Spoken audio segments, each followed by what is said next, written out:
masuk ke pembicara sesi kedua dengan topik kedua, yaitu dengan judul Inovasi Teknologi Jalan Pracetak dan Prategang SPIK-WP untuk konstruksi jalan tol dan preservasi jalan di era New Norm Area seri pertama yang akan disampaikan oleh Bapak Dr. Insinyur Hari Nugraha Nurjaman, Magister Teknik, ahli utama sebagai Ketua Umum Ikatan Ahli Pracetak dan Prategang Indonesia dan juga ahli utama Teknik Bangunan dan Gedung. Untuk waktu dan tempat kami persilahkan Bapak. Selamat pagi Bapak Ibu sekalian, senang sekali bisa bergabung dalam webinar ini. Cukup jelas ya Mbak Nua ya. Oke, ini saya putarkan presentasinya setengah jam, mungkin nanti kita ada waktu untuk diskusi lebih banyak. Oke, Bapak Ibu sekalian, peserta webinar yang terhormat, senang sekali saya bisa di sini menyampaikan satu teknologi yang mudah-mudahan bisa bermanfaat bagi kita semua, terutama di masa pandemi ini, di mana tentunya kegiatan kita dalam pembangunan konstruksi tidak boleh berhenti. Sistem pracetak dan prategang yang banyak diterapkan pada proyek percepatan pembangunan infrastruktur 2019 karena berbagai keunggulannya, pada saat pandemi ini semakin menunjukkan signifikansinya. Pergerakan tenaga kerja di lapangan tentunya akan berkurang dan akan dipindah ke pabrik. Salah satu inovasi yang akan disampaikan pada kesempatan ini adalah teknologi jalan pracetak dan prategang SPIK-WP untuk konstruksi jalan tol dan preservasi jalan di masa adaptasi kebiasaan baru. Bapak Ibu sekalian, satu inovasi yang baik pasti harus dikembangkan oleh link and match antara industri, peneliti, pemerintah, serta stakeholder konstruksi. Inovasi produksi asli karya bangsa yang akan dipresentasikan ini melibatkan berbagai stakeholder. Dan saya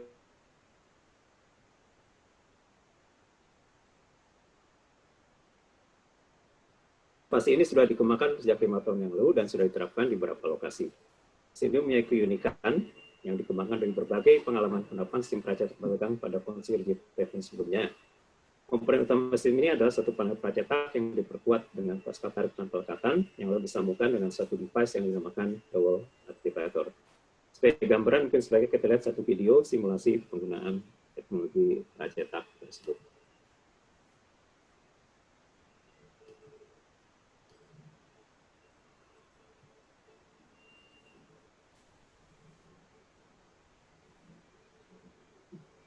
Ya, ini adalah bentuk panel SPIK-WP yang mempunyai tekstur khusus pada sisi panelnya.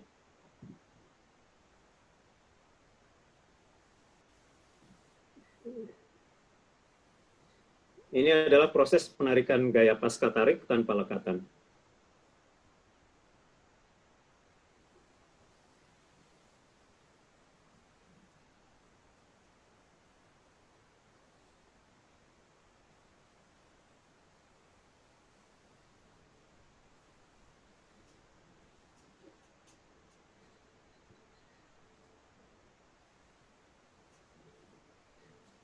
Proses pencetakan dan stressing dilakukan di pabrik. Panjang panelnya sendiri adalah 12 meter, sedangkan tebalnya bisa 20 cm atau 18 cm. Lebar 1,8 meter atau 3,6 meter. Panel 1,8 meter umumnya digunakan untuk preservasi jalan karena dapat dimobilisasi dengan trailer bed biasa. Panel 3,6 meter umumnya dipakai untuk pembangunan jalan baru, di mana lokasi fabrikasi dapat dilakukan dekat tempat pembangunan, sehingga mobilisasi dapat dilakukan tanpa melewati jalan umum. Sebagai contoh dalam proses preservasi, komponen diletakkan pada jalan yang sebelumnya adalah perkerasan lentur. Jalan dapat dilalui tanpa harus terlebih dahulu pemasangan dowel aktivator atau routing. Jadi panel bisa dipasang pada malam hari dan paginya langsung bisa dioperasionalkan. Hal ini tentunya dapat menghindarkan kerugian pengguna jalan karena dampak kemacetan yang timbul pada pekerjaan preservasi konvensional. Pekerjaan pemasangan dowel aktivator dan routing dapat dilakukan pada malam berikutnya.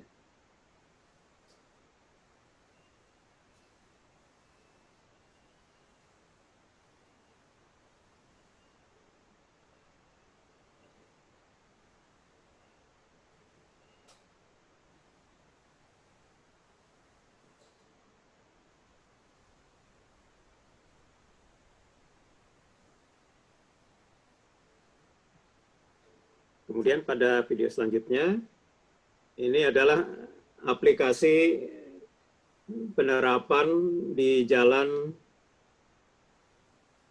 Margomulyo, Surabaya. Ini tepatnya di akses gerbang keluar dari Surabaya ke Gresik. Panjang jalan yang akan dipreservasi adalah sekitar 48 meter dengan lebar 23,4 meter. Lokasi ini dipilih karena sebelumnya selalu rusak karena heavy loading, di mana sebelumnya ini adalah perkerasan lentur. Produksi dilakukan di pabrik Surabaya. Ini adalah panel yang akan diproduksi.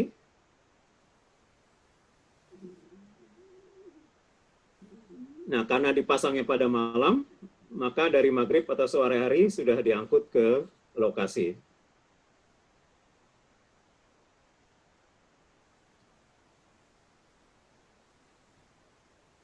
Ini adalah sudah tiba di lokasi dan dilakukan pengarahan konstruksi. Perkerasan lentur yang ada dikupas dahulu untuk leveling.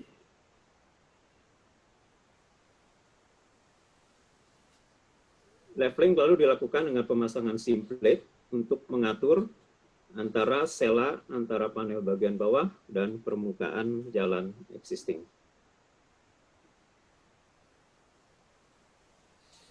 Pemasangan memakan waktu dari pengendara mobil sampai terpasang itu sekitar 15 menit. Pemasangan dowel aktivator lalu diinjeksi dengan material bluting dan juga injeksi material filler untuk mengisi bagian bawah panel.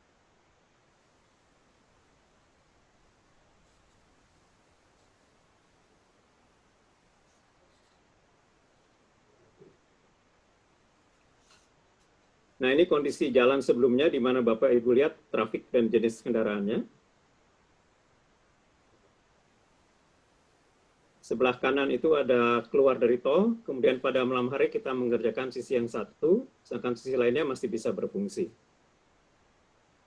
Dan pada pagi hari jalan tetap bisa difungsikan seluruhnya.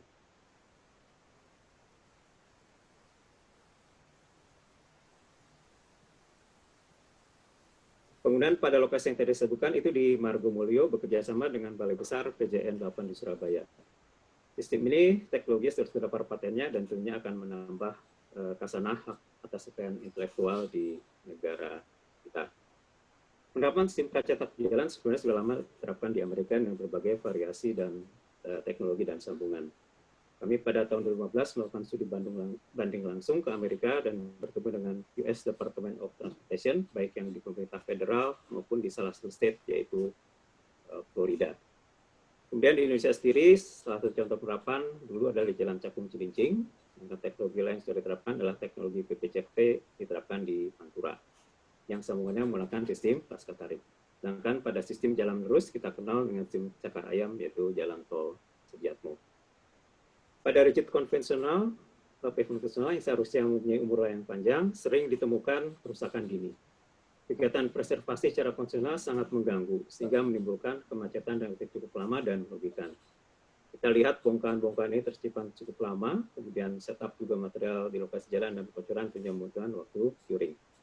Sedangkan di luar negeri, preservasi dilakukan dengan cara precast. Pekerjaan dilakukan lebih cepat, terutama pada saat kendaraan dan traffic sepi, biasanya pada malam hari. Di mana dilakukan pekerjaan cutting konkret, lalu bongkahannya tidak tinggal lapangan, tapi langsung dibawa ke lokasi pembuangan. Kemudian precast sendiri langsung datang dan langsung di-setup, setelah digluting besok paginya langsung bisa digunakan. Ya, jadi pengembangan SIM precast adalah untuk merespon permasalahan pada kondisi yang ada. Khususnya dampak kemacetan yang bukan banyak dan sangat terbatasnya teknologi dan tentunya karakteristik tanah kita yang macam-macam dan umumnya relatif kurang baik atau lunak. Kemudian juga kendaraan yang susah dikendalikan bebannya. Solusi pracetak menjadi alternatif karena mudah dikontrol. Kemudian inovasi ini juga mengatasi hal-hal yang terjadi kemasan tadi, dan kemudian tentunya kualitas yang lebih terjamin. Saya kira Bapak Ibu sudah paham pavement konvensional yang digunakan di Indonesia adalah join sambungan yang merupakan tie bar dan dowel. Dowel dipasang dalam bentang dan tie bar biasanya dipasang pada arah memanjang. Kadang-kadang perkerasan digunakan tulangan atau tidak. Nah, saya kira ini Bapak Ibu sudah paham kondisi-kondisinya ya, betapa ruginya pengguna jalan ini karena tidak bisa menggunakan jalan yang sudah dicor. Ini cukup makan waktu, bukan hanya 1 hari, namun bisa seminggu atau 2 minggu, karena settingnya harus mencukupi hingga kekuatannya bisa menahan beban kendaraan.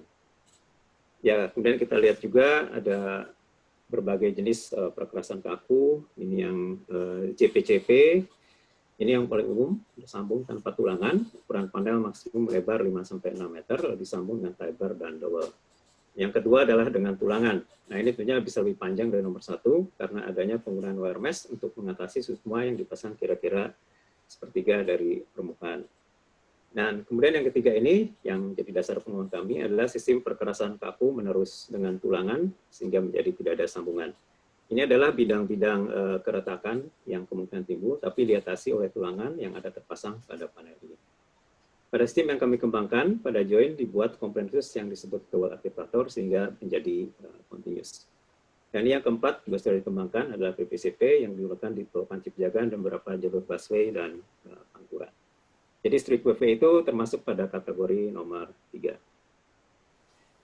Pada continuous reinforced concrete pavement ada risiko keretakan yang seharusnya diatasi dengan adanya tambahan tulangan untuk menahan beban baik susut maupun beban keran. Juga joinnya harus bisa menjamin kesinambungan pemindahan beban dari panel satu ke panel lainnya. Perbedaan dari sebagai konvensional tentunya dari aspek desain dan tentunya perencanaan dilakukan secara percetak dan tentunya lebih cepat pemasangannya. Tebalnya berbeda dari konvensional yaitu 18-20 cm, sedangkan konvensional 30-40 cm. Untuk beton juga lebih tinggi untuk precast. Dan juga yang membedakan di sini adanya tulangan wire mesh dan tulangan utama serta baja prategang pada badan panelnya untuk menahan beban handling, erection, susut, dan beban kendaraan. Sedangkan konvensional sering tanpa tulangan, sehingga mengandalkan kekuatan struktur dari betonnya. Kemudian ini juga beban kendaraan kita ambil 2 kali MST, jadi kalau 1 MST biasanya 10 ton ya. Jadi ini dimaksudkan untuk mengatasi beban berlebih. Pada perencanaan konvensional umumnya kita lakukan hanya 1 kali. Kemudian daya dukung tanah yang ada bisa digunakan sesuai CBR yang ada, tapi sistem ini juga mampu berfungsi dengan baik jika tanahnya tidak ideal, yaitu sampai misalnya CBR 2,5%. Mutu tentunya lebih baik karena dibuat secara fabrikasi. Pada pelaksanaan tentunya lebih cepat karena tinggal diletakkan saja panelnya di atas badan jalan, baik jalan baru, di atas upgrade maupun di jalan lama. Untuk pekerjaan konvensional tentunya butuh proses mulai dari setelah upgrade siap, kemudian harus dilakukan pemasangan concrete lining, kemudian pasang bookisting, pengecuran beton, dan setting time memakan waktu lebih dari 2 minggu. Untuk split WP kita bisa lakukan dalam hitungan jam.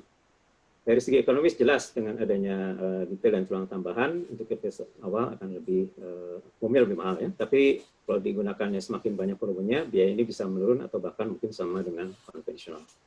Namun jika dilakukan analisis life cycle cost, sistem ini akan jauh lebih ekonomis karena biaya pengadaan yang terkendali dan lebih rendah dibandingkan sistem konvensional.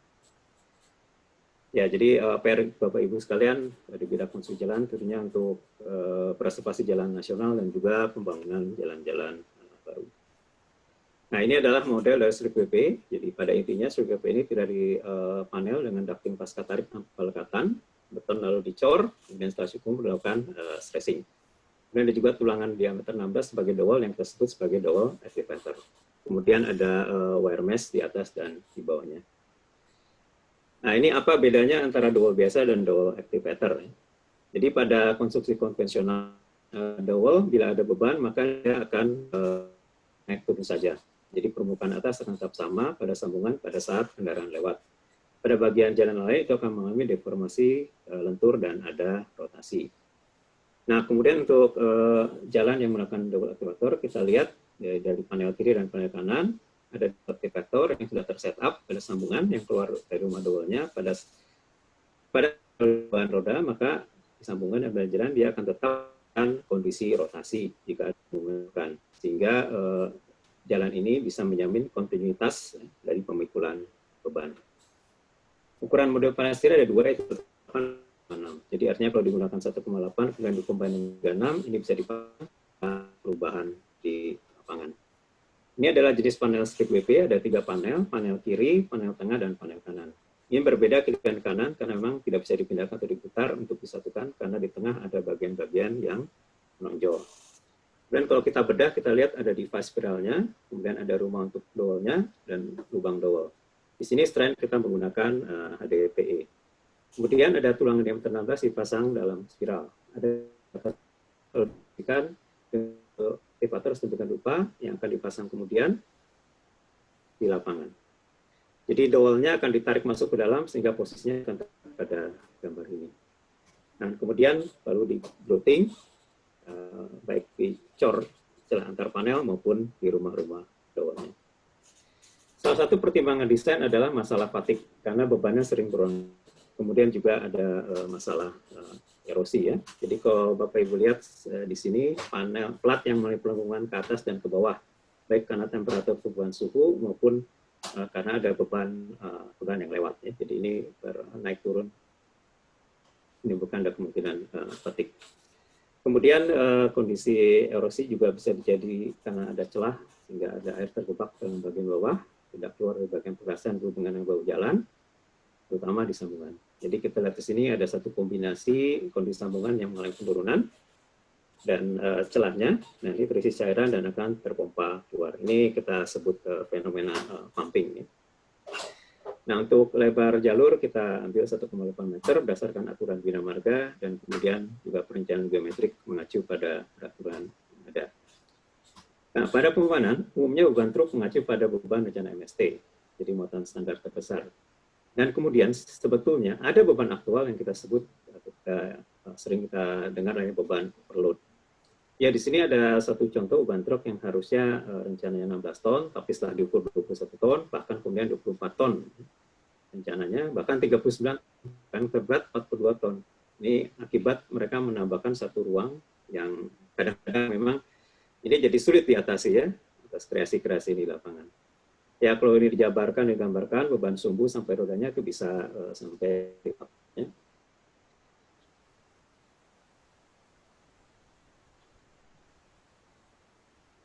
Ya, ini satu hasil penelitian dari Litbang Jalan ya. Jadi antara beban desain dan beban yang diukur di jembatan-jembatan timbang ya. Jadi secara real memang hampir 2 kali dari perencanaan. Jadi ini yang sering menimbulkan beban rusaknya jalan dan kita coba atasi dengan teknologi ini. Juga untuk perhitungan strukturnya ini kita mencoba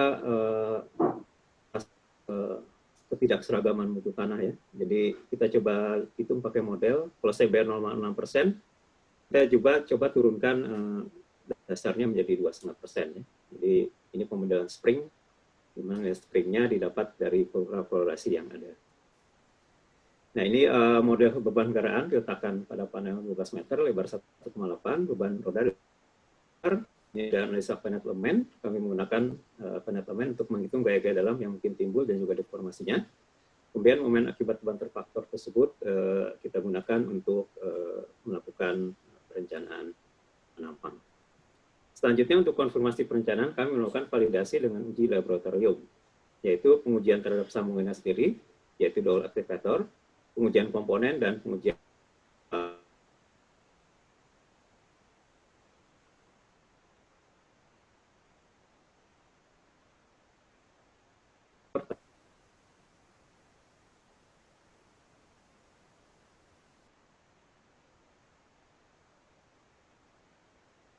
sehingga kapasitas sambungnya bisa.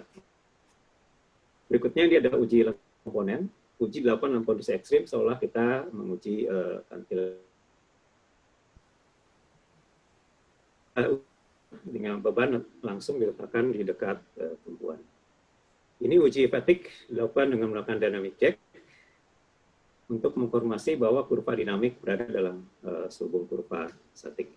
Inilah dokumentasi setelah pengujian di mana panel masih bisa diangkut tanpa dowelnya putus. Kemudian kalau kita bedah, kita lihat yang masih baik. Artinya kalau ada perbaikan kita tinggal dipotong saja dan kemudian diangkut dan diganti dengan yang baru. Ya, jadi dari hasil pengujian menunjukkan beban-beban desain itu lebih kecil dari kapasitas yang ada, sehingga sistem struktur ini bisa dikatakan menjamin konsep penjagaan tegangan secara menerus antara satu panel dengan panel lainnya. Untuk yang di Margomulia Surabaya, setelah 1 tahun kita lakukan uji falling weight deflectometer untuk mengetahui kerasan dan lenturan pada setiap bagian panel. Dan kita lihat deformasinya relatif di bawah 1 mm. Jadi setelah 1 tahun ini masih sangat baik. Di mana yang sebelumnya jalan 3 bulan diperbaiki, rusak lagi. Nah, kemudian untuk metode setup ini ada 2 kondisi. Yang pertama adalah menggunakan sistem injeksi material filler. Jadi kayak kita pasang ubin. Kita pasang glue ganjalnya, lalu kita sebarkan material filler, lalu panel dipasang. Artinya isi celah bawah sudah langsung terisi, dan seterusnya seperti kita lihat pada gambar. Dowel activator lalu dipasang dan diikuti.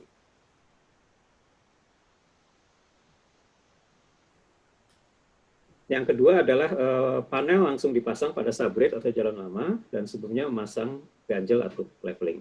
Dowel activator lalu dipasang dan dilakukan injeksi untuk mengisi celah, baik di sisi bawah panel maupun di sisi panel. Berbagai metode setup yang sudah diuji di lab ini lalu diuji cobakan di lapangan untuk dicek keakurasian dan kemudahan pelaksanaan. Untuk metode produksi telah disusun untuk manual untuk produksi dalam tanda petik manual, dan saat ini sedang dipelajari metode produksi untuk semi otomatis dan full otomatis. Selanjutnya kita lihat perbandingan harga. Jika dilihat head to head perkasan split WP dan perkasan kau konvensional di initial cost, tinggal dihitung saja volumenya. Dalam jumlah sedikit, initial cost WP umumnya lebih mahal dari konvensional, terutama jika dibandingkan dengan jalan tanpa tulangan. Hanya pada SIM konvensional kita lihat sering perkasan kita baru setahun sudah jadi retak atau salinnya juga rusak, sehingga ada pekerjaan perbaikan dan kemudian malah sudah ada yang di-overlay dengan aspal. Kita selama ini kurang perhatikan loss of money akibat kemacetan. Selain itu juga spare part modal juga lebih sering diganti, sehingga secara total perhitungan ini kalau dijumlahkan berdasarkan rencana tentunya lebih murah split. Jadi jika kita lakukan perhitungan life cycle cost dengan memperhatikan syarat kinerja umum, sistem ini akan lebih efisien dari sistem konvensional. Ini adalah beberapa pameran yang sudah dihadiri juga ini Pak Menteri yang langsung diskusi dengan kami yang secara jelas menanyakan ya apakah sudah ada improvement dari jalan yang pernah dipakai di Kanci Pejagan. Dan ini juga aplikasi jalan-jalan di plan yang sudah dilakukan. Terakhir sebagai penutup Bapak Ibu sekalian, sebenarnya Split WP ini merupakan pengembangan dari struktur jalan yang sudah ada dengan berbagai permasalahannya, di mana permasalahan yang terjadi adalah retak pada sambungan, kemudian beban yang tidak terkendali, dan dampaknya tentunya adalah lalu lintas kita sering terambat kemacetan, jadi mana-mana dan biasanya biaya perawatan yang tinggi. Diharapkan sistem perkerasan kaku ini dapat memberi kontribusi yang lebih positif, karena maksudnya dapat mengatasi beban berlebih, mencegah kerusakan dini, tepat berencana, biaya perawatan hanya murah dan tidak usah tidak terhambat. Demikian presentasi ini kami sampaikan, semoga dapat berguna bagi seluruh stakeholder, sehingga dapat mendorong penerapan inovasi yang dapat membantu diploynya jalan tol dan hasil preservasi jalan raya yang kinerjanya lebih baik dari yang ada sekarang dalam masa adaptasi kebiasaan baru. Terima kasih. Ya. Baik, terima kasih Bapak atas presentasinya. Kita langsung saja ke sesi tanya jawab ya Bapak. Ini sudah ada beberapa pertanyaan yang masuk. Saya bacakan dulu yang pertama dari Bapak Arma Abdullah. YTH Pak Hari mohon bertanya, untuk pengerjaan bangunan gedung dengan sistem ini, apakah ada persyaratan tertentu bagi pelaksana bangunan gedung yang dimaksud untuk menjaga kualitas pekerjaan? Terima kasih. Ini bukan gedung ya, jalan ya. Ya, tapi saya jawab ya, ini persyaratannya sama saja ya dengan persyaratan jalan biasa, tapi tentunya dengan teknologi yang pracetak ya. Dan di sini kita ada bisa untuk preservasi, jadi perbaikan jalan yang ada, seperti yang kita lakukan di Margopoli, atau pembuatan jalan baru. Jadi lebih efisien, karena kita menggunakan tebal beton yang lebih tipis ya, karena dia pakai pasca tarik hanya 18 cm. Jadi kita ini sangat menghemat material, jadi sangat lebih green. Jadi ini bukan buat gedung ya, Bapak Ibu, ini buat jalan raya. Baik Bapak, lalu untuk pertanyaan yang kedua, izin bertanya terkait penggunaan sebelum dilakukan grouting, apakah ada dampak terkait penurunan pada precast yang diakibatkan beban berjalan? Apakah pada sambungan ada ketentuan mutu tarik minimum? Dan bagaimana menentukan diameter tulangan ulir pada sambungannya? Terima kasih. Ya, jadi tentunya ini ada dua aspek. Kalau di preservasi tentunya jalannya umumnya sih sudah bagus ya. Kecuali kalau saat preservasi memang ada bagian-bagian memang tanahnya ternyata secara lokal jelek ya. Nah, kalau ada kasus seperti itu, kita harus memperbaiki dulu subgrade-nya ya di lokasi tersebut. Baru setelah subgrade-nya baik, baru kita pasang perkerasan precast-nya. Kalau untuk jalan yang baru tentunya kita make sure bahwa CBR subgrade-nya sudah memenuhi syarat. Jadi tentunya sama semua seperti konstruksi jalan umumnya, perkerasan baru kita bisa pakai kalau lapisan dasarnya sudah memenuhi syarat tentunya. Kemudian yang kedua masalah sambungan ya, Mbak ya. Mutunya itu pakai diameter 16 ya. Jadi itu sudah dihitung berdasarkan beban-beban yang sudah ada sesuai standar Bina Marga. Dan jarak kira pun sudah diset sesuai kebutuhan. Mungkin yang keduanya, saya agak lupa Mbak. Oh ya, yang kedua, apakah pada sambungan ada ketentuan mutu tarik minimum dan bagaimana menentukan diameter tulangan ulir pada sambungannya? Oke, kalau mutunya ya sesuai dengan perhitungan. Jadi cukup ini diameter 16 untuk tulangan di foam ya dengan mutu tarik 420 MPa. Mungkin itu Mbak. Oh ya, baik Bapak. Untuk pertanyaan selanjutnya dari Ibu Riana Herlina, uji lab untuk konstruksinya dilakukan di mana ya Bapak? Dan bagaimana dengan retak yang terjadi dan penempatan elevasi yang tidak sama? Ini pengujian dilakukan di Balitbang Kementerian PUPR. Jadi ada yang dilakukan di Puslitbang Permukiman itu untuk uji tarik ya, dua aktivator, kemudian uji lentur dan uji geser. Kemudian di Puslitbang Jalan itu untuk uji fatigue dan uji deflektometer.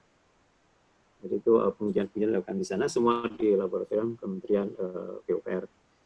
Kemudian yang kedua apa Mbak? Sorry. Yang kedua, bagaimana dengan retak yang terjadi dan penempatan elevasi yang tidak sama? Ya ini tentunya didesain untuk tidak retak ya. Jadi kalau dalam pengujiannya kita bisa dapatkan hasil-hasilnya bahwa pada saat beban rencana itu masih jauh dalam kondisi retak ya. Ini badannya sendiri kita pakai pasca tarik, jadi sangat menghindarkan terjadinya retak. Kemudian kalau elevasi ya, mungkin pertanyaannya kalau pada saat peletakan ya jelas kita jaga elevasinya supaya baik ya. Tadi ada peralatan-peralatan semacam subplate itu sehingga menjamin itunya rata ya. Kalau misalnya pertanyaannya untuk super elevasi ya tentunya ini bisa juga dilakukan ya dengan memperhatikan super elevasi yang wajar gitu ya. Mungkin agak sulit kalau di atas standar nih, misalnya di atas 7% ya ini akan sulit ya. Ini untuk jalan-jalan yang jalan raya yang wajar. Ya. Lalu selanjutnya ini, bisakah sistem ini digunakan pada konstruksi runway bandara dan berapa tebal minimum beton pracetak yang dibutuhkan? Bisa ya, jadi tentunya desainnya sesuai dengan ini ya, untuk airport ya. Jadi kalau di luar negeri ini banyak sekali ya, di Jepang itu sudah banyak sekali airport yang menggunakan runway. Kalau tebalnya, ini saya belum bisa sampaikan langsung karena belum pernah menghitung sendiri gitu ya. Tapi mungkin akan kita sampaikan kalau ada kesempatan lain, Mbak. Oh ya, baik Bapak. Lalu ini ada pertanyaan lagi selanjutnya. Tadi dijelaskan bahwa tebal slab 18 cm dengan mutu beton K500. Pertanyaannya bahwa dalam perencanaan perkerasan jalan rigid, salah satu yang dihitung adalah fatik beton. Nah, untuk konstruksi ini, berapa persen nilai fatik betonnya dan berapa nilai ESAL untuk umur rencana sampai 30 tahun tersebut? Terima kasih. Ya, jadi ini semua pakai standar Bina Marga ya.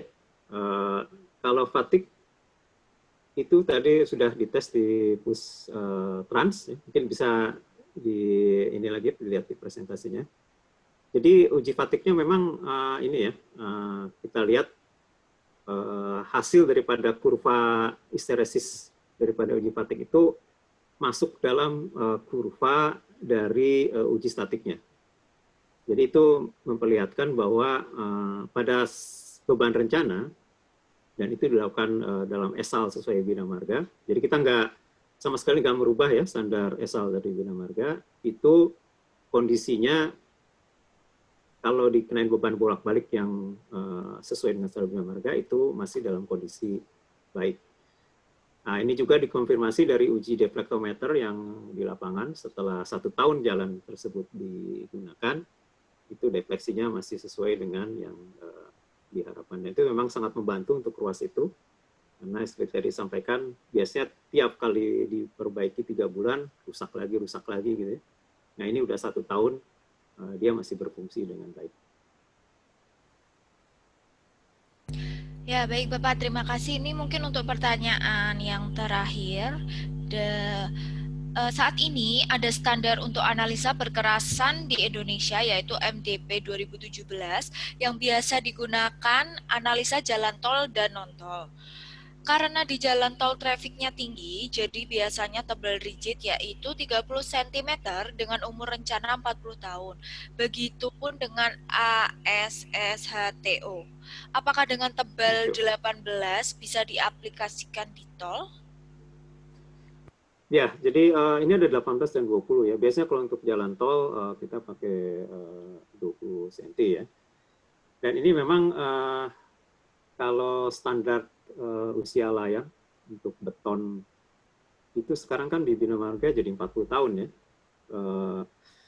Sebenarnya itu sangat berat kalau untuk beton konvensional gitu, karena hampir semua kita secara faktual di lapangan tidak pernah bisa mencapai itu gitu ya. Bahkan kadang setahun 2 tahun pun udah harus dipreservasi secara berat gitu ya. Nah tapi dengan metode pracetak ini, maka kita bisa meyakini memenuhi umur layan yang 40 tahun tadi gitu ya. Karena proses pembuatannya relatif terkontrol baik, pelaksanaannya juga cukup mudah gitu ya. Dan kalau untuk perencanaannya, ini memang ada surat edaran khusus ya dari Pak Menteri PUPR untuk konvensi rigid pavement yang pracetak prategang ya. Jadi cara perencanaannya itu ada di sana semua, spesifikasinya ada di sana semua, dan juga sampai cara menghitung biayanya. Jadi memang ini konstruksi khusus yang ada surat edaran khusus dari Pak Menteri PUPR untuk desain maupun spesifikasi dan perhitungan RAB-nya.